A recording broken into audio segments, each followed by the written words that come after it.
If all were going to be burned except one, it would be keep heaven's mentality. Keep heaven's mentality because I think to understand a movement, you need to understand how it began and why it began. My favorite album, I think, is probably Holy Culture, just because we went so far in. And it was probably the one album that was the most relevant message-wise and time-wise. Because we were an independent label and because the world was different then, the internet was not what it is today, all of our albums came out a year or two after they were done. So we always sounded a little dated.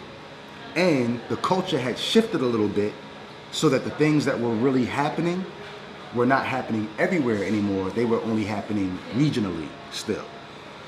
So Holy Culture was the one, because we had teamed up with Sony, BMG and all that, it was probably the most relevant time-wise. It sounded like the time, and it was addressing what was going on then. All the other albums were a little late. So that's my favorite album for those reasons. But Heaven's Mentality explains why we sound the way we sound. If you don't understand what was happening in Northeast hip hop in 1995, 6, and 7, you will not get Heaven's Mentality. You won't understand it. And like I said on stage at the reunion concert at Legacy, you heard us come out talk about lowercase gods bow down to the capital. Talk about who's the man. You know what I mean? Whose world is this? The world's the Lord. And that's what I'm chanting at the end of the joint. Well, that's responding to what? To Nas's. Whose world is this? The world is yours. I said the world's the Lord's. Heaven's Mentality was a response album to all the disses that secular hip hop had been given to Jesus Christ and Christians. I think it was Nas or Black Thought who said, I'll resurrect the blonde haired, blue eye and crucify him again, talking about Jesus. Nas said, when it's my turn to go, I'll wait for God with the fofo. When I was 12, I went to hell for snuffing out Jesus. You know what I mean? Those are all the remarks that were coming at Jesus back in the mid-90s. And then dudes on the street were really running with that. So when we did Heaven's Mentality, as Christian as it sounded, as all the anthems, it was not to Christians. It was to northeastern inner city cults, 5%ers, Hebrew Israelites, the Malachi Yorkians, Right Knowledge, and all those. It was to them. And when the Christians heard it, we did a show at Rap Fest, the first Rap Fest in New York. And we did Who's the Man? And cars stopped in the middle of the street. People are hanging out their windows like, what the heck? Because in that context, in that arena, in that region of the country, that was saying something. So that album, if you don't understand that, you will not get why Cross Movement sounds mad.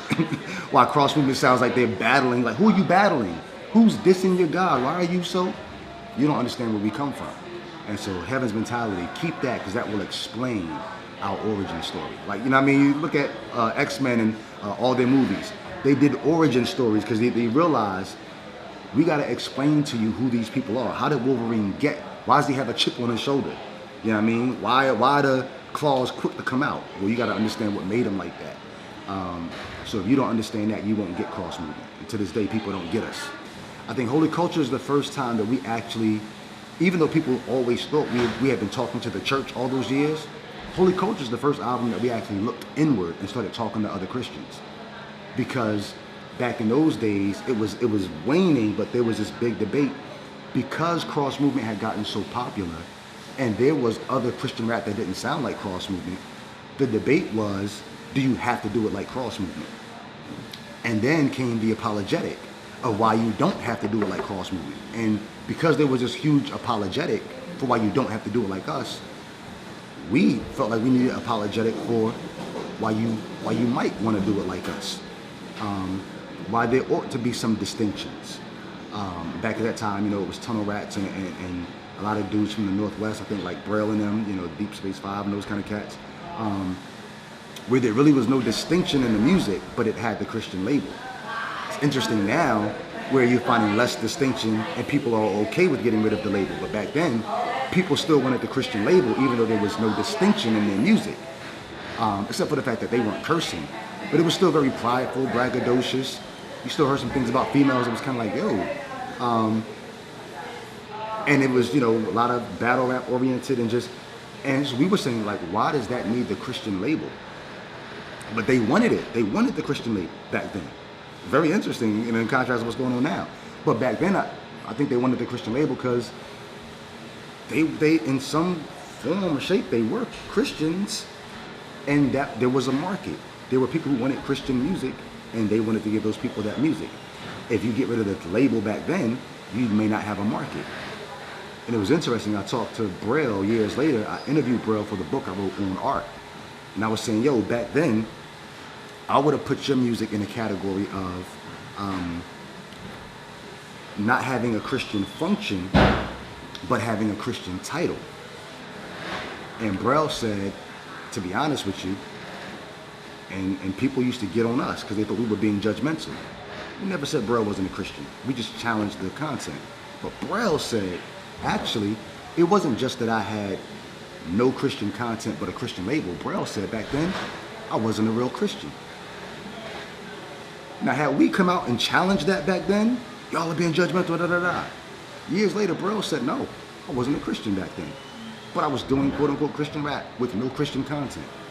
So, holy culture was relevant because we had turned inward looking at the culture at people who said they were representing God in hip hop. But there were no distinctions between them and the world they said they were reaching. So for me, I think that was the first album that we were talking to the world and the church, and not just trying to be an example to the church of how to have an evangelistic conversation with the world in hip hop.